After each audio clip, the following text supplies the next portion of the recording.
선생님들 반갑습니다. 지금부터 제 수업에 대해서 소개를 하도록 하겠습니다. 제 수업은요, 고등학교 3학년 영어 수업입니다. 그러니까 일반적으로 일컬어지는 수능 대비, 수능 특강 가지고 수업을 하고 있고요.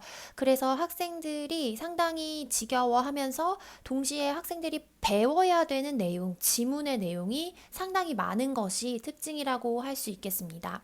그리고 어쩔 수 없이 수능 특강을 가지고 수업을 하기 때문에 시험을 대비하는 수업이 될 수밖에 없어요. 그래서 그 과정에서 학생들에게 조금 더 역량적인 부분을 성장시켜 줄 수 있지 않을까. 그리고 그것을 과정 중심 평가에 녹여낼 수 있지 않을까. 그리고 그것을 블렌디드 도구를 사용해서 조금 더 효율적으로 할 수 있지 않을까라고 고민한 것이 저의 이 5차시 과정 중심 평가 수업이라고 보시면 되겠습니다.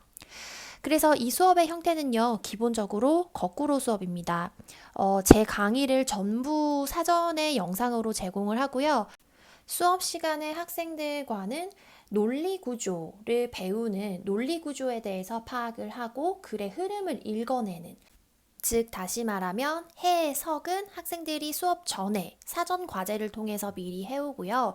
그 다음 수업 시간에 와서는 해독, 독해, 이게 무슨 말을 하는지, 이 글이 어떤 논리 구조로 이루어져 있는지 그것을 수업 시간에 같이 파악하는 활동을 제가 거꾸로 수업으로 하고 있었습니다.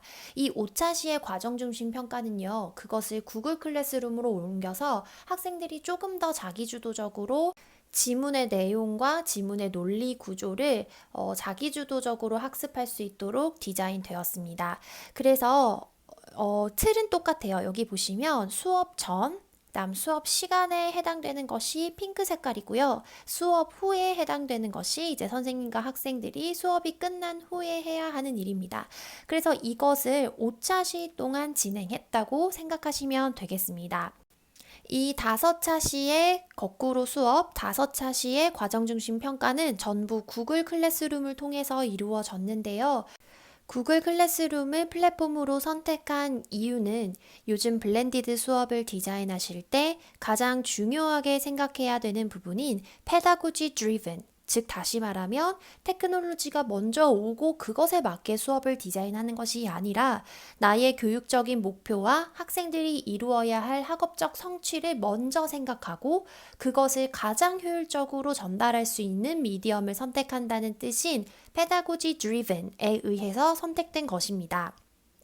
구글 클래스룸은요, 피드백을 주기에, 그 다음 학생들의 과정을 모니터링하기에 최적화된 LMS입니다. 그래서 저는 구글 클래스 기반으로 거꾸로 수업을 고등학교 3학년 영어 수업, 고등학교 3학년을 대상으로 한 수능 수업에 적용한 사례를 보여드리도록 하겠습니다. 앞서 말씀드린 대로 수업은 총 5차시로 진행이 되고요. 5차시마다 수업의 흐름은 같습니다. 학생들은 수업 전에 구글 클래스룸에 제시된 사전 과제를 수행해야 하고요. 사전 과제는 이전 거꾸로 수업에서 제가 개인적으로 느꼈던 학생들이 힘들어했던 부분을 좀 보완하기 위해서 인터랙티브 비디오를 사용했습니다. 이게 뭐냐면 비디오가 그냥 쭉 재생이 되는 것이 아니라 중간중간에 과제가 이렇게 떠요. 그러면 걔를 클릭을 하면은 문제를 풀고 그 문제를 구글 클래스룸을 통해서 제출하도록 했습니다. 이것은 뒤에 비디오 영상에서 보여드릴게요. 그 다음에 수업 전에 학생들이 사전과제를 제출을 하면 저는 사전과제를 미리 모니터링을 했습니다. 학생들의 문법적인 이해, 여기서 이제 강의가 진행되니까요. 문법적인 이해, 구문적인 이해, 그 다음 내용의 이해까지 점검할 수 있는 문제들을 고루고루 넣어 두었고요. 그래서 그것에 대한 답을 확인을 하면 아이들이 이 부분을 이해를 했는지 못했는지가 좀 보이더라고요. 그래서 만약에 아이들이 단체로 힘들어하는 게 있으면 수업 시간에 과제를 시작할 때 조금 짚어줄 수 있으니까 그 부분을 수업이 시작하기 전에 모니터링을 했고요. 그 다음에 사전 과제를 제출하지 않은 학생들을 좀 독려하는 그런 역할도 했습니다. 그렇게 아이들이 제 과제를 다 보고 해석이 된 채로 들어오면요, 수업 시간에 아이들은 수업 시간 중에 개인 단말기로 구글 클래스룸 개별 과제를 수행합니다. 이거는 제가 매 수업 시간 동안 처음에 단어 시험을 보기 때문에 뭐 단어 시험을 보고 아이들한테 전달사항 전달하고 피드백 주는 시간까지 생각해서 아이들이 개별 과제를 수행하는 시간은 한 35분 정도 됩니다. 50분의 수업 시간 동안 35분 정도 아이들이 조용히 앉아서 개인의 단말기로 수업을 진행을 하게 됩니다. 그래서 구글 클래스룸 개별 과제를 이 시간에 와서 수업을 하고요.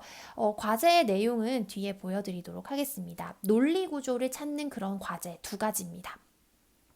그동안 저는 무엇을 하느냐? 돌아다니면서 지도를 하고요. 그 다음 구글 클래스룸을 통하면 학생들이 무엇을 어떻게 적고 있는지를 좀 볼 수가 있어요. 그래서 그런 거를 보면서 애들이 이해를 하고 있나 안 했나 아니면 조금 너무 단체로 어려워하고 있지는 않은가 그런 것을 좀 파악을 할 수 있고요. 그런 부분이 발견되면 학급 전체 피드백을 주기도 하고 아니면 아이들이 빨리 하는 애들은 이 35분이 지나기 전에 미리 제출을 합니다. 그러면 개별 피드백을 다시 불러서 주고 그 다음 과제를 돌려준 다음에 다시 해봐라 이렇게 보내기도 합니다. 이렇게 피드백을 받아서 아이들이 다시 과제를 제출할 수 있도록 기회를 주는 것은 제가 설정해 놓은 채점 기준 때문인데요. 그 부분은 뒤에 수업 후 피드백에 가서 설명드리도록 하겠습니다. 수업이 끝나고 나면 학생들은 패들릿에다가 차시별 소감과 배운 점을 정리하도록 합니다. 그래서 학생들은요, 차시를 거듭하면서 본인이 논리적 구조를 파악하는 데 있어서의 성장했던 점을 위주로 정리를 하게 되고요. 혹시나 이게 논리 구조를 파악하는 거니까 영어뿐만 아니라 다른 과목에도 접목시킬 수 있거든요. 그래서 그런 다른 과목에 접목시킬 수 있는 게 있으면 그 과정을 패들릿에 저랑 나눕니다. 그러면 저는 패들릿을 쭉 보면서 뭐 하트를 눌러주기도 하고 좀 감명 깊은 내용에는 댓글을 달아주기도 합니다. 패들릿도 뒤에 가서 보여드릴 거고요.